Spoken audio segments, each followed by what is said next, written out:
saat yang tepat bagi orang tua untuk ngajak anak berkomunikasi tentang uang. Gimana cara ngatur uang yang mereka dapatkan itu. Oke.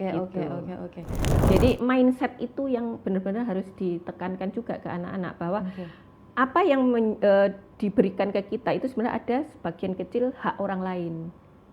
Jadi kita harus keluarkan. Jadi namanya kan terima kasih ya. Kita terima tapi kita juga harus kasih juga. Oh, siap. Iya. Gitu.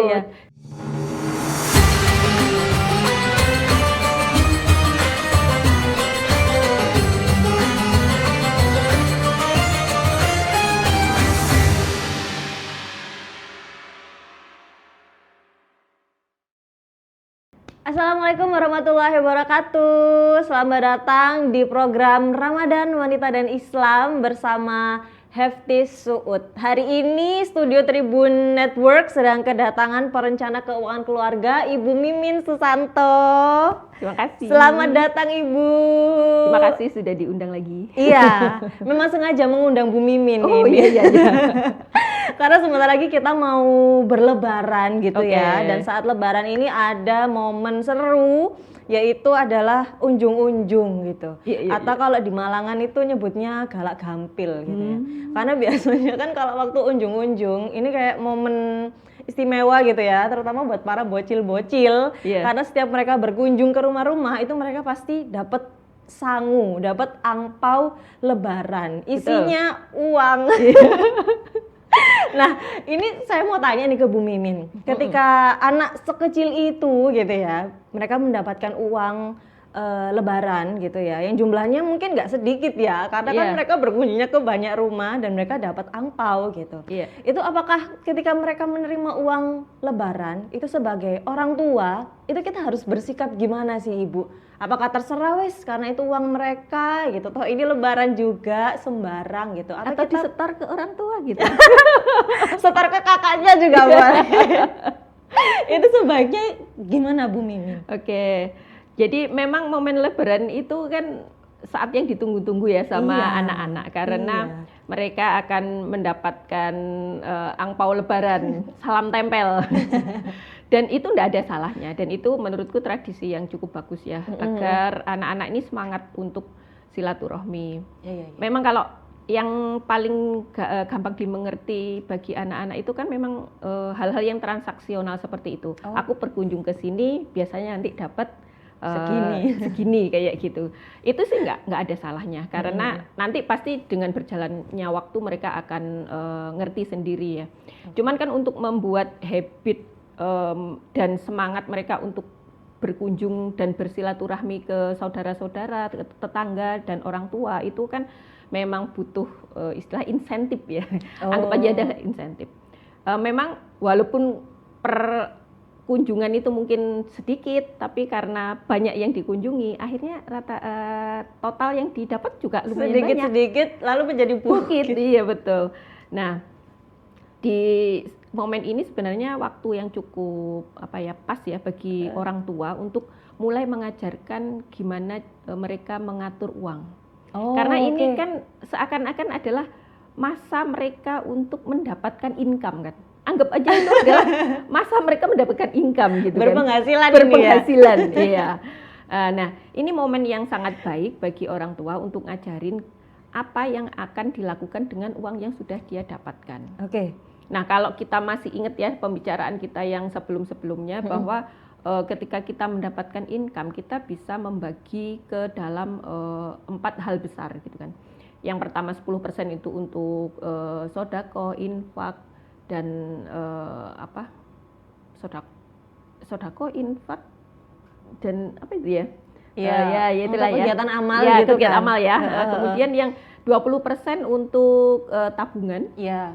Di dalam tabungan itu boleh berinvestasi, berasuransi dan lain-lain. Kemudian yang 30% itu untuk membayar kewajiban kalau punya, dan sisanya 40% itu untuk kehidupan sehari-hari. Nah, karena ini bocil, yang pasti yang ketika dia belum punya kewajiban kan, belum punya utang, kan? Sehingga mungkin cukup dibagi untuk 3, yaitu untuk mereka bersedekah, kemudian mereka untuk menabung sama mereka untuk mereka pingin membeli apa, membelanjakan untuk apa. Saat itu ya? Saat itu, gitu. Nah, anggap misalnya dapat totalnya sejuta gitu ya. Dan itu bukannya tidak mungkin loh. Karena anakku selama waktu masih kecil tuh ya dapatnya di atas 1 juta. Mungkin banget. Saya dulu malah pernah bisa beli sepeda sendiri loh. Dari kan gede kan. Nah, itu ajari mereka untuk mengeluarkan paling tidak 5-10% untuk disedekahkan. Ajak mereka bersedekah untuk orang-orang yang di sekitar mereka dulu aja. Gitu. Terus kemudian yang kedua itu untuk menabung. Jadi mungkin kalau biasanya 20% mungkin ya ditingkatin ya. Karena tidak ada kewajiban, anggap yang 30% masuk ditambah ke 20% jadi 50% untuk nabung. Sisanya silahkan untuk dibelanjakan. Kayak gitu. Jadi itu momen yang bagus. Penting ya Ibu ya, untuk dari kecil mereka tuh tahu kalau ada pos-pos gitu dari berapapun uang yang kamu punya. Iya. Kalau menurutku penting banget karena ini sudah aku terapkan di anak-anakku sejak mereka kecil. Umur berapa tuh Bu? Sejak mereka kayaknya dari umur 3-4 tahun tuh udah kenal uang ya. Dan kita nggak ada salahnya mengenalkan uang gitu kan. Jadi ketika itu dilakukan, ketika mereka sekarang ini kan sudah ada yang bekerja anakku kan.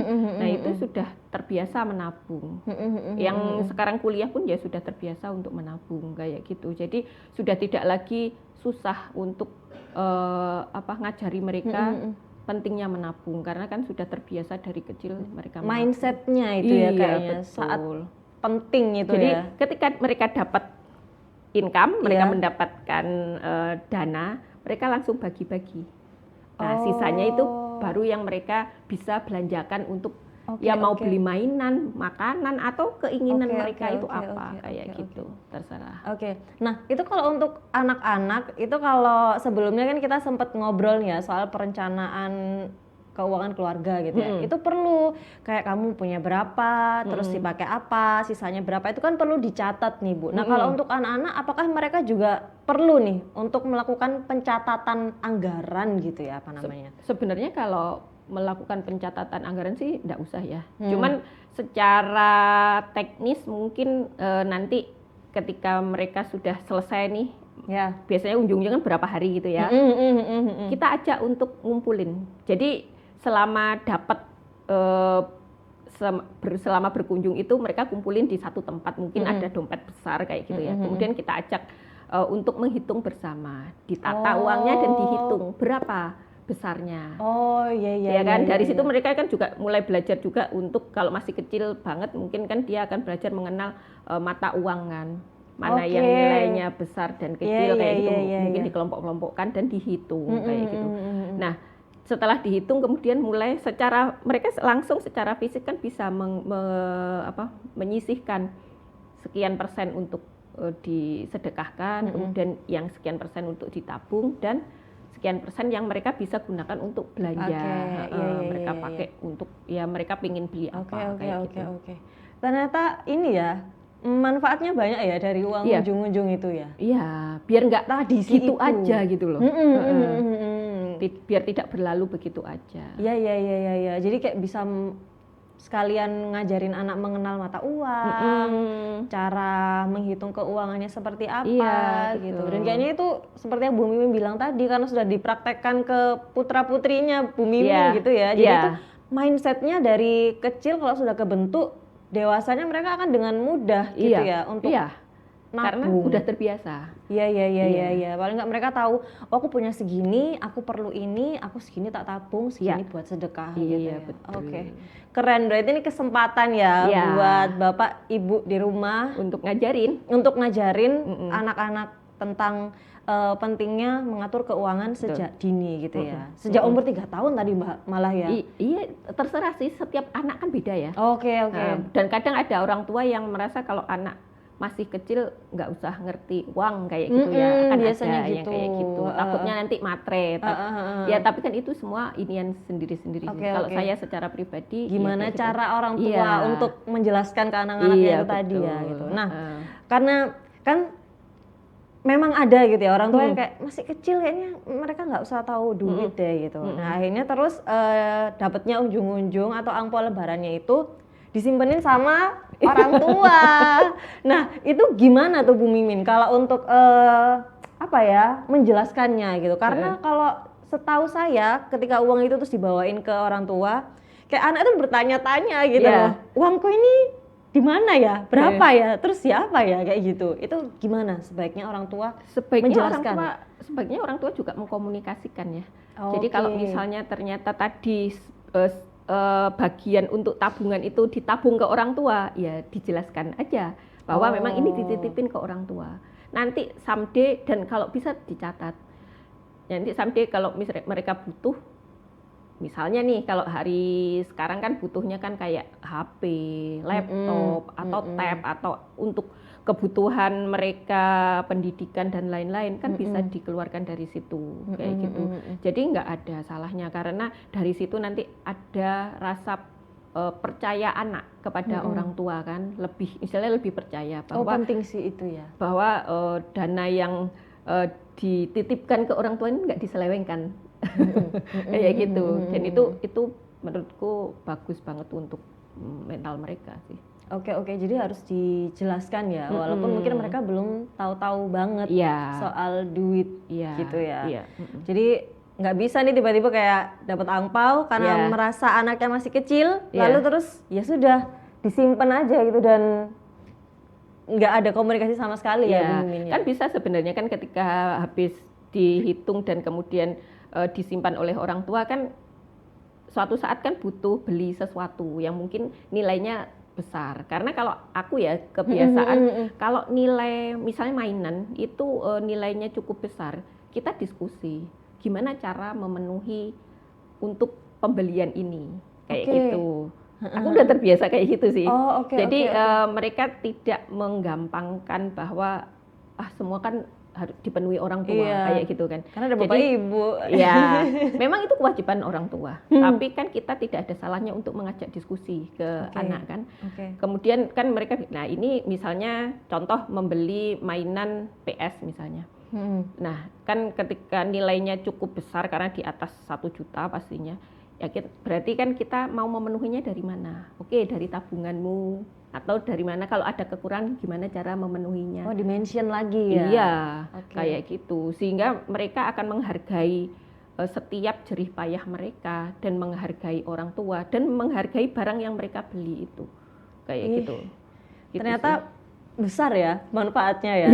Dari uang unjung-unjung itu ya. Kalau kita melihat itu sebagai sesuatu yang berharga gitu ya? Betul. Oke. Jadi nggak cuma kayak dikasih, ya udah terus dibuat jajan gitu ya. Jadi nggak ada salahnya buat jajan. Iya, tapi harus dikomunikasikan. Artinya ini saat yang tepat bagi orang tua untuk ngajak anak berkomunikasi tentang uang. Gimana cara ngatur uang yang mereka dapatkan itu. Oke. Boleh jajan, tapi sebaiknya juga dipikirkan ngepost-postin itunya tadi ya. Karena bukan supaya anaknya perhitungan, tapi lebih ke mindsetnya itu ya Bu Mimin ya. Betul. Penting ya itu ya ternyata. Betul, menurutku penting banget. Oke. Nah kalau usianya tadi paling kecil berapa tuh Bu Mimin idealnya gitu? Untuk mereka diajak berkomunikasi tentang uang gitu. Perasaan sekarang anak kecil umur 3-4 tahun udah ngerti uang kan sebenarnya. Karena juga kalau pergi ke saudara atau orang tua kan dikasih mereka juga gitu. Mungkin memang mereka secara whole belum mengerti, tapi ya nggak ada salahnya untuk itu juga diajak ngomongin kayak gitu. Tapi sebenarnya kalau anak mengerti banget tentang uang mungkin ya setelah umur kayaknya 8-9 itu udah ngerti. Oke. Jadi kalau di bawah umur itu kayak tipis-tipis aja gitu ya. Oke, baik.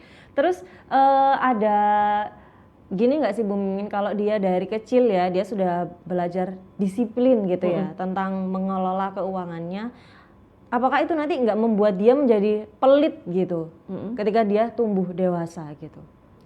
Jadi dia kayak strict banget nih ya, aku punya uang segini harus ini. Makanya gitu. kenapa tadi ada 5-10% buat sedekah.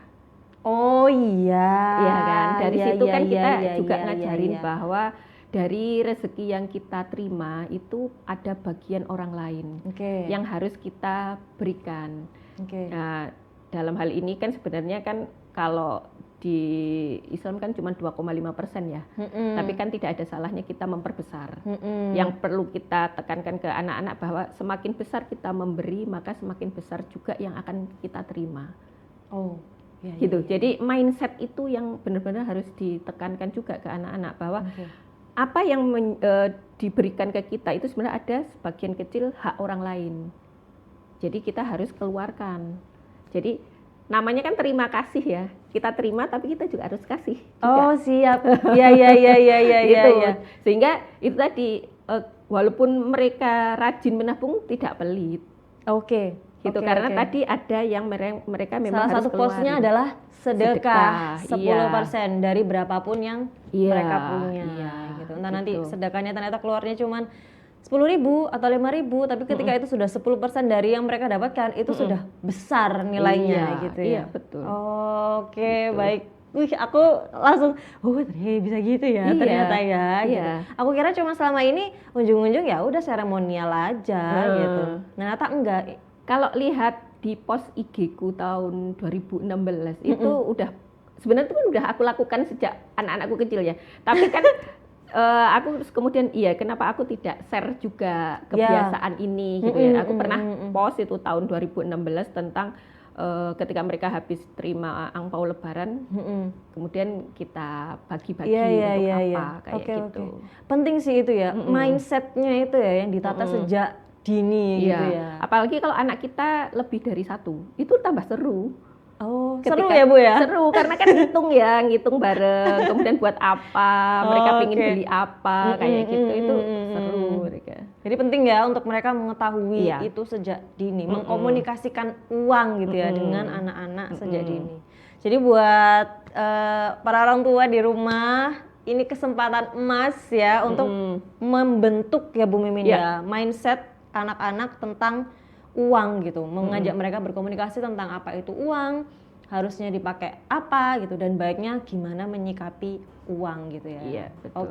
Baik, terima kasih Bu Mimin. Sama-sama. Untuk tips-tipsnya, untuk cara mengajarkan anak mengelola uang sejak dini dari uang unjung-unjung gitu ya, dari uang unjung-unjung yang mereka dapat sewaktu lebaran. Semoga uang-uang yang didapat oleh adik-adik ketika lebaran ini bermanfaat untuk dirinya sendiri dan orang lain. Betul. Baik, demikian percakapan tentang bagaimana cara mengelola uang untuk anak-anak yang bisa diajarkan oleh orang tuanya pada momen emas ini ya, waktu lebaran.